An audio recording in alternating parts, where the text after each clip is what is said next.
Welcome to the CSPC 2024 interview series.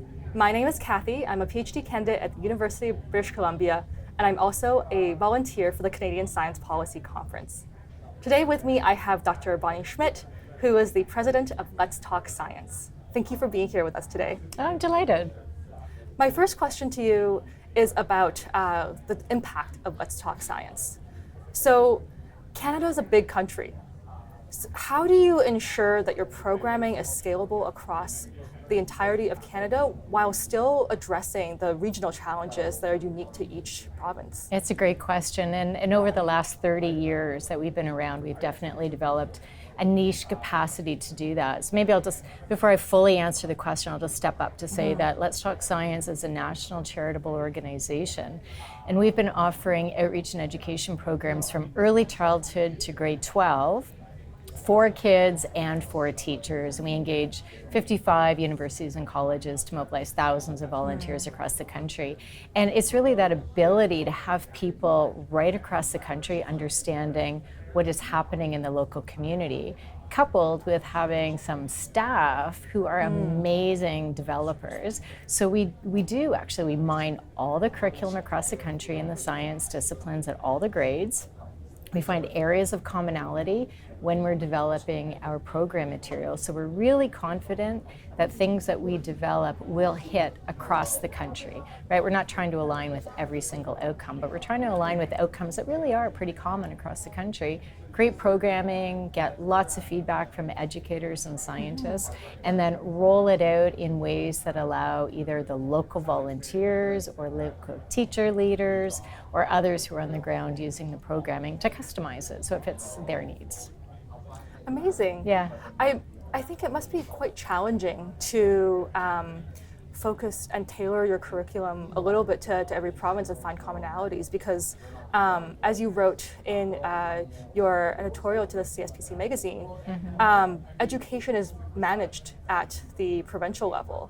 So I'm wondering, provincial elections happen at all different times, and sometimes education can be subject to the forces of politics. So how do you ensure that Let's Talk Science programming is resilient to those changes? I think that's something we've done really well, is stay out of the politics. So we've been apolitical, absolutely neutral, but education, elementary and secondary education, absolutely is politicized.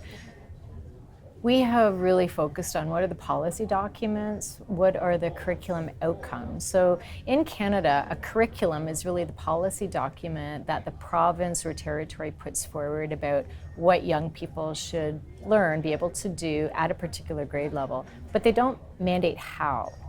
And for the most part, there really is commonality across the country, especially with science. In 1999, there was a framework that was created that was adopted by all the provinces and territories. And it's really just been the last few years in which it really has kind of disappeared. But that allowed some level of commonality of subjects and grade levels to be achieved across the country. So it's really not that hard to find national commonalities and then just stay out of the politics, really focus on the kids, focus on the skills that we want them to develop, and focus on supporting teachers. For sure. I'm really glad to hear your organization is focusing mostly on the students and the teachers. But as we know, sometimes it can be a little bit challenging to stay out of politics, especially for politicized issues like climate change and vaccines more recently. How does Let's Talk Science navigate discussing those topics? Yeah, we stay really core to the science. So we focus our programming on talking about the science discovery, the nature of science, because often young people or the public are not actually understanding the nature of scientific discovery and how, as you learn more, information may change. So we stay very, very true to the science, and then we actually build out ways for classrooms to have conversations. So we don't shy away from any controversy, but we try to enable and empower young people and educators to have those conversations in structured ways that really show the complexities of the world around us. Science first, conversations, right? Yeah. And then you can also weigh pros and cons about what other people are saying. So it's really about how do you build the skill set to tackle misinformation, disinformation, understand the science, and make your own decision. And that's really what Let's Talk Science has been very much committed to. I think that's so important, especially in this era where so many kids are online and they're getting information from so many sources. So building their capacity for having conversations and scientific literacy is crucial, for sure. Going more to the educators now, and also in your editorial, you mentioned that a lot of teachers in the classroom, they don't have formal science training. And so you're bringing in scientists who do have that training and background. Yeah. But at the same time, as a grad student myself, I know it can be challenging to access resources to actually give me teaching training. I might TA, but rarely do I actually teach children, especially elementary school children. How does Let's Talk Science prepare scientific researchers for teaching in schools? We are so committed to making sure that when we send volunteers into the classroom, they do understand pedagogy, they understand the audience. We do training that's mandatory for all volunteers. And it takes them through a process of learning to actually talk about their own research if they're graduate students and bring it to a level that's appropriate for the audience. We talk about how people learn in general. We're also very experiential with our own training. So you get in, you get your hands dirty, you actually think and learn about how you communicate that. And then over the years, we've created a whole series, a suite of professional development opportunities that are focused on our volunteer base. So volunteers get the mandatory training, but they also get training on Indigenous ways of knowing, working with Indigenous communities, how to manage difficult situations, how to be safe. We deal with a fair bit of safety training to make sure that the volunteers do things safely in the classrooms. And we have a whole portfolio now of training that is really just focused on our volunteers.